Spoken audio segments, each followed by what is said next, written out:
Hey guys, so on Monday we started chapter 11, which is Introduction to Limits and Calculus. So we're going to continue with section 11.1. Just to recap, if you didn't write down the definition of a limit on Monday, here it is, so hit pause. Alright, so definition of a limit.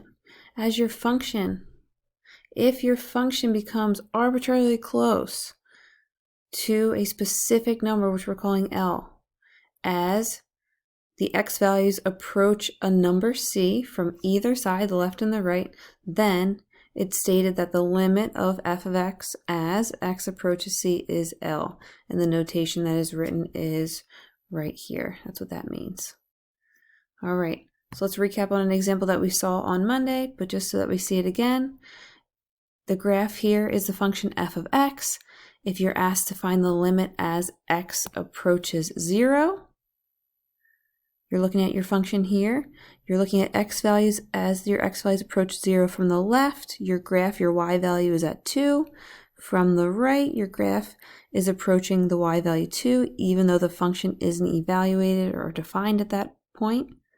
So it said that the limit of your function as x approaches 0 is equal to 2, as long as the left-hand side and the right-hand side are approaching the same number. All right, let's look at an example here. Pause and try to find what the limit of this function is as x approaches 1. All right, so my table here, I made the increments be every thousandth, and at x equals 1, it's an error because that's a domain restriction. If you plug in 1, your denominator is equal to 0.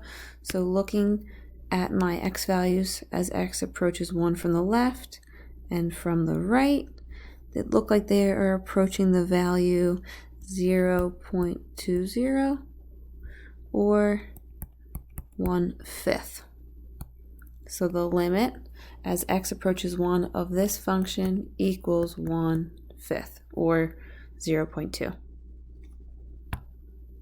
All right, let's discuss the existence of this limit. The limit as x approaches 0 of the function 1 divided by x squared. For the sake of time here, I graphed this for you right here on the right-hand side. If you notice, as x approaches 0 from the left, your graph is going up and in the direction of positive infinity. If you are going from the right, your graph is going to positive infinity. Our function is not approaching a number at the value x equals 0. So our function does not have a limit. The limit does not exist. However, to indicate the behavior of your graph, since both the left-hand side and the right-hand side are going to infinity, the x values are becoming larger and larger and larger as you approach 0 from the left or the right. We indicate the behavior and we actually state the limit as x approaches 0 of that function is in fact positive infinity. If they ask, does the limit exist? The limit does not exist. However, the most correct way of putting this, if the behavior of your graph are both going to positive infinity or both going in the same direction, you write your limit as positive infinity. If we have an asymptote of our graph that we've seen in rational functions before, let's say we have an asymptote at x equals 3, and we have a function that looks like this. Since the left-hand side is going to negative infinity and the right-hand side is going to positive infinity, then when we're asked the limit as x approaches 3 of this function, I'm going to call this function here g of x, we would just write out does not exist. So to recap this here, if the behavior of our graph, if x becomes larger and larger and is approaching positive infinity, going to positive infinity as your x approaches 0 from the left and the right, we're going to write the limit equals positive infinity. If they're both going down to negative infinity, you would write negative infinity. This is the case that if they're going in opposite directions, you would write does not exist. I know that is a difficult concept to hear and comprehend, so we're going to be working towards that over and over and over again to make sure that we get that correct. And that's very, very fine distinction. All right, properties of limits. In some cases, when we are looking for a limit of a function, and that value of x is not a domain restriction and it actually is defined on your function, you can just use direct substitution. So here we can just substitute in c for x. Here are some basic limit properties. Hit pause and write these down. The limit of a constant, real number, b and c are real numbers, x approaches c, the value of b is not going to change. The limit of, as x approaches c, of just x, your answer is just going to be c. And then these two here. Please make a note, the limit of the square root of the nth root of x as x approaches c, as long as either n is odd, because you can plug in negatives into odd roots, or if n is even, then your c has to be greater than 0. Let's always look at some examples here to help us. A few more properties before we get to those examples. All right, if you have a number being multiplied to your function, the limit of your original function is L, so you can just multiply that number, scalar, by L. Sum and difference, you can just take the limit of each individual function, they're called L and K, those limits, and then just subtract or add your answers together. If you're taking the limit of two different functions multiplied together, you can just multiply your two limit answers. Quotient, same thing, but we always have to remember we can't divide by 0. And if you're ever taking a power of a function, just find the limit of the function first and then raise it to the power. So please write these down. They always make a lot more sense once we see some examples here.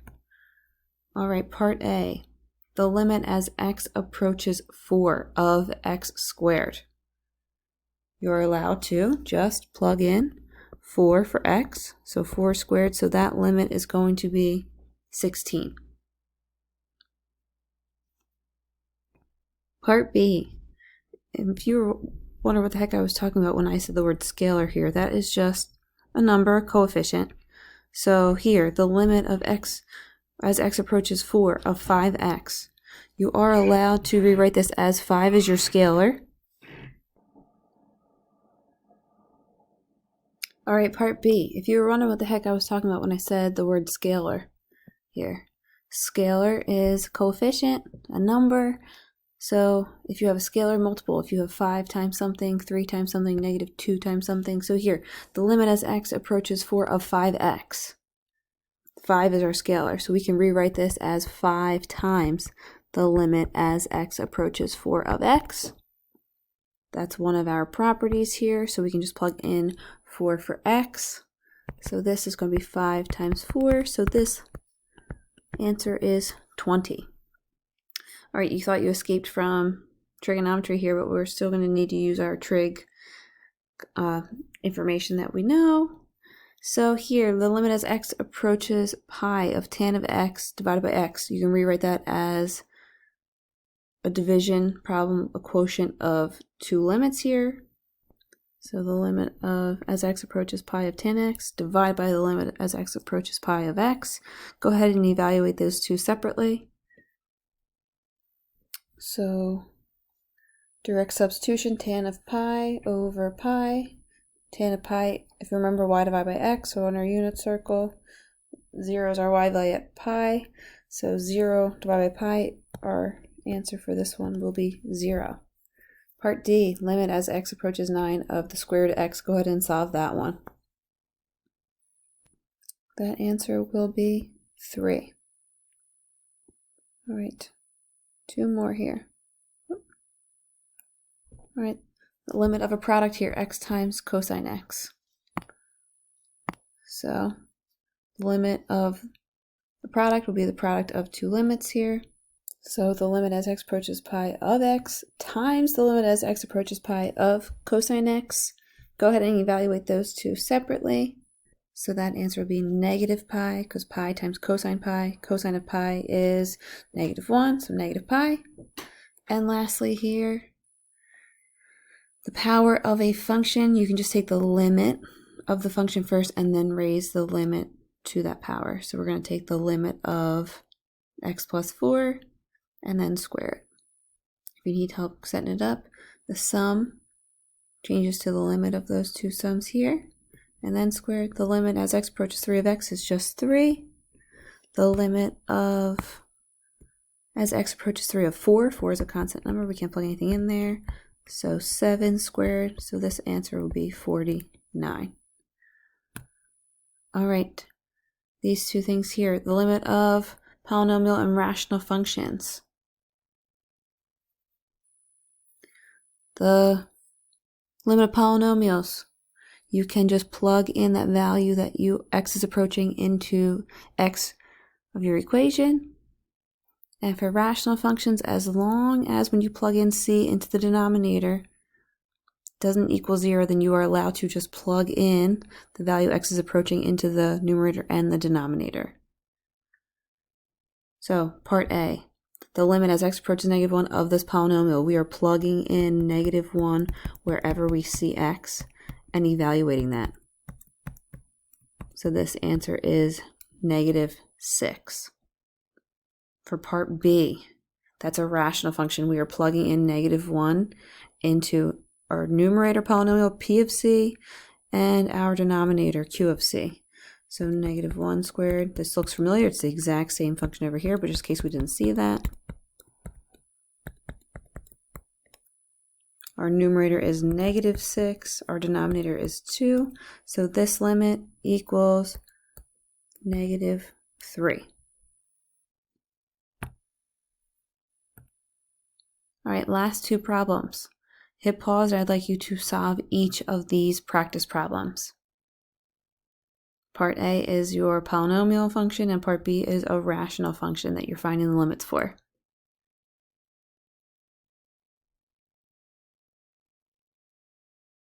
All right, guys, that concludes our work here today for section 11.1, part 2. Let me know if you have any questions. Have a good day. Thanks, guys.